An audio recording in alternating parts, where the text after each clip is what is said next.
आज मैं आप लोग के साथ कुछ ऐसे टिप्स शेयर करने वाला हूं जिससे कि आप इस बढ़ती गर्मी में अपनी इलेक्ट्रिक स्कूटर और अपनी ईवीज को सेव रख सकते हैं और सुरक्षित रख सकते हैं। वैसे तो अभी अप्रैल का मंथ ही चल रहा है, लेकिन इंडिया के ऑलमोस्ट सारे ही स्टेट का टेम्परेचर 40 डिग्री के पास जा चुका है। दिल्ली, उत्तर प्रदेश और बिहार जैसे राज्यों की बात की है तो वहां पर टेम्परेचर 40 डिग्री प्लस भी जा चुका है और ऑलमोस्ट उत्तर भारत के सारे ही स्टेट्स का टेम्परेचर 40 डिग्री प्लस जा चुका है। इसके जिम्मेदार दूसरे लोग नहीं है, इसके जिम्मेदार हम ही हैं, क्योंकि हम प्रदूषण फैला रहे हैं और अपने क्लाइमेट को चैलेंज कर रहे हैं। और जब क्लाइमेट हमें चैलेंज कर रहा है तो हम बोलते हैं भगवान हमारे साथ क्या कर रहे हैं, इतनी गर्मी अप्रैल के मंथ में गिरा रहे हैं, अभी मई जून जुलाई बचा हुआ है तो उस टाइम पे क्या होगा। तो इसके जिम्मेदार भगवान को मत ठहराइए और ये बहाना मत बनाइए कि भगवान आपके साथ ऐसा कर रहे हैं। ये आपके परिणाम का फल मिल रहा है आपको। आप प्रदूषण नहीं फैलाइएगा, आप प्रकृति के साथ अच्छे व्यवहार कीजिएगा तो प्रकृति भी आपके साथ अच्छा ही व्यवहार करेगी। चलिए, ये तो दूसरा टॉपिक हो गया, इसके बारे में बाद में कभी बात करेंगे। लेकिन आज हम बात करते हैं टिप्स के बारे में जिससे कि आपकी ईवी सेव रहे और आपकी इलेक्ट्रिक स्कूटर सेव रहे। वीडियो को स्टार्ट करते हैं, बट उससे पहले आप सभी से एक छोटा सा रिक्वेस्ट है, आप सभी हमारे चैनल को सब्सक्राइब कर ले ताकि आगे भी आपको इलेक्ट्रिक व्हीकल, इलेक्ट्रिक स्कूटर और ग्रीन अर्थ के रिलेटेड जानकारियां मिलती रहें। चलिए वीडियो पे आते हैं और बात करते हैं टिप्स के बारे में। सबसे पहला जो मैं आप लोगों के साथ टिप्स शेयर करने चाहूंगा इलेक्ट्रिक व्हीकल्स के रिलेटेड, जब भी आप इलेक्ट्रिक व्हीकल्स को चार्ज करते हैं तो आप कम से कम 15 या 16 एम्पियर के सॉकेट में ही चार्ज कीजिए। नॉर्मली हमने देखा है कि हम लोग 5 एम्पियर के सॉकेट में चार्ज कर लेते हैं, जिसमें हम अपना मोबाइल चार्जर या टीवी या होम अप्लायंस यूज करते हैं उसमें ही। तो उसमें ना करें, वो ज़्यादा आपके लिए सेफ नहीं है। 15 या 16 एम्पियर के सॉकेट में आप कीजिएगा तो वो आपके लिए ज़्यादा सेफ हो सकता है। और नॉर्मली मैंने बहुत सारे लोगों के साथ ये भी देखा है कि जहाँ पे उनका सॉकेट होता है वहाँ पे वो अपनी गाड़ी को चार्ज नहीं लगा सकते, तो उसके लिए वो एक्सटेंशन बॉक्स का यूज करते हैं। तो आप एक्सटेंशन बॉक्स का भी यूज ना करें, क्योंकि वो जो कैपेसिटी के साथ आती है वो बहुत ही कम होती है और इससे आग लगने की ज़्यादा संभावना रहती है, क्योंकि गर्मी बहुत ही ज़्यादा बढ़ चुका है। और जो मैं आप लोगों के साथ दूसरी टिप शेयर करने वाला हूँ, इसे आप जरूरी ध्यान में रखिएगा, क्योंकि ये बहुत ही इंपॉर्टेंट टिप है। जब भी आप अपनी गाड़ी को चार्ज करते हैं उसके तुरंत बाद ही अपनी गाड़ी को राइड पे ना लेके जाएं, या राइड से आने के बाद तुरंत ही अपनी गाड़ी को चार्ज पे ना लगाएं। जैसे हमने मोबाइल में नॉर्मली देखा है कि जब भी हमारी फोन की बैटरी खत्म होती है तो उस टाइम पे ही हम अपनी फोन को चार्ज पे लगा देते हैं। तो ऐसा आप ना करिएगा अपने इलेक्ट्रिक स्कूटर के साथ या अपने ईवीज के साथ। थोड़ा टाइम दीजिएगा, थोड़ा बैटरी को कूल होने दीजिएगा, उसके बाद ही अपनी गाड़ी को चार्ज पे लगाइएगा। अगर आप इलेक्ट्रिक स्कूटर का ओनर हैं तो आपको इलेक्ट्रिक स्कूटर को लमसम आधे घंटे से 1 घंटे थोड़ा नॉर्मल होने दीजिए, उसके बाद ही अपने इलेक्ट्रिक स्कूटर को चार्ज में लगाइए।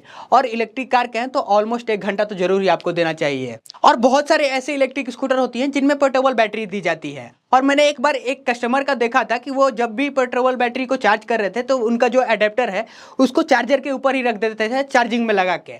तो ऐसा आप कभी भी ना करिएगा इन गर्मियों के दिनों में, क्योंकि ये आपके लिए खतरनाक साबित हो सकते हैं। बैटरी जब चार्ज होते हैं तो बैटरी गर्म होने लगते हैं और बैटरी के सेल हीट होना स्टार्ट हो जाते हैं, क्योंकि उनके अंदर करंट फॉलो होने लगता है और करंट जैसे ही फॉलो करता है बैटरी हीट होना स्टार्ट हो जाती हैं। और इस गर्मी में गर्मी बढ़ ही रहा है और बैटरी हीट भी हो रहा है, तो बैटरी के फटने के चांसेस ज़्यादा रहते हैं। और ऊपर से आपने करंट का जो अडेप्टर भी है उस पर ही रख दिया है, तो बहुत ही ये खतरनाक आपके लिए साबित हो सकती है। और जो मैं अब अगली टिप आप लोग को देने जा रहा हूं वो डेडिकेटेड एक इलेक्ट्रिक स्कूटर के लिए है, लेकिन ये सारी ही ईवीज पे अप्लाई होता है। जब भी आप अपने इलेक्ट्रिक स्कूटर को एक ड्राइव पे लेके जाते हैं, ऑलमोस्ट ये आप 30 से 40 किलोमीटर का ड्राइव ट्रेवल करने वाले हैं इन गर्मियों के दिनों में, तो आप अपनी इलेक्ट्रिक स्कूटर को हर 15 किलोमीटर के बाद छोटा सा ब्रेक जरूर ही दीजिए।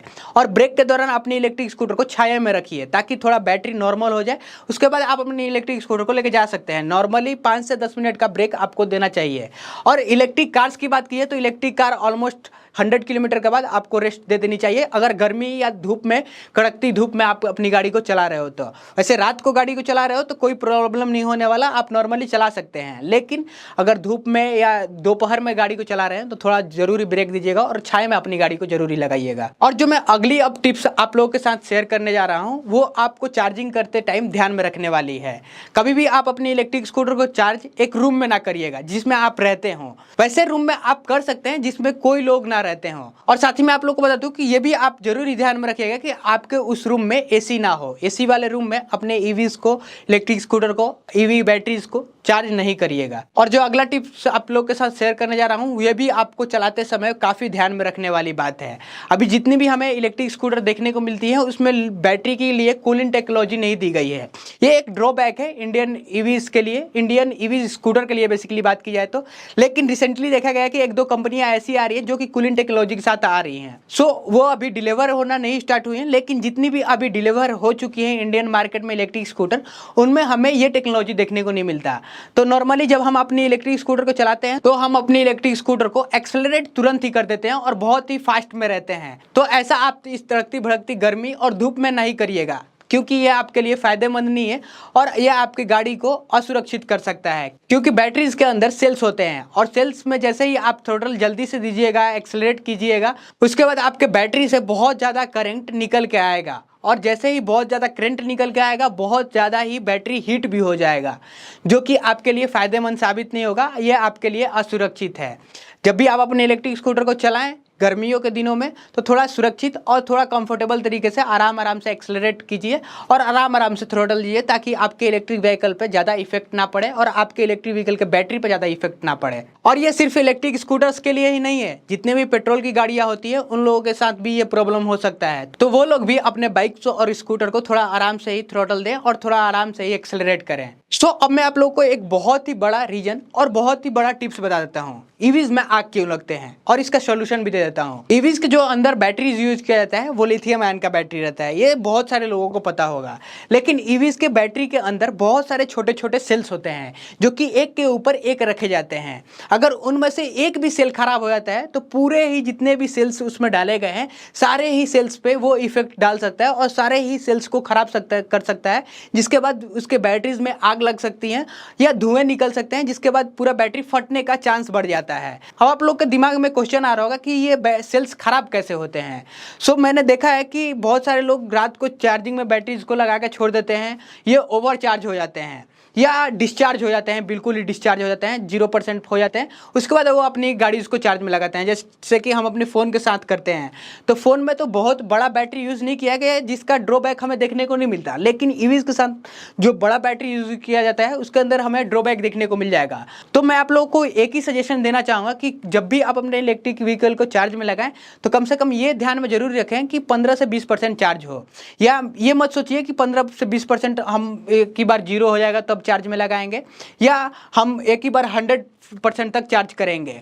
जैसे ही गाड़ी 90 से 95% चार्ज हो जाती है आप गाड़ी को चार्जिंग से निकाल दीजिए, आधा घंटा वेस्ट कीजिए, उसके बाद अपनी गाड़ी को लेकर चले जाइए और अपनी गाड़ी को 15 से 20% होने तक चार्ज में दोबारा लगा दीजिए। कुछ टाइम रुक के गाड़ी लगाइएगा जैसे कि मैंने आप लोग को पहले बताया था, लेकिन 15 से 20% तक चार्ज में लगा दीजिए, कम से कम 10% से जैसे ही गाड़ियाँ नीचे जाती हैं तो डैमेज होने के चांसेस सेल्स के ज़्यादा हो जाते हैं।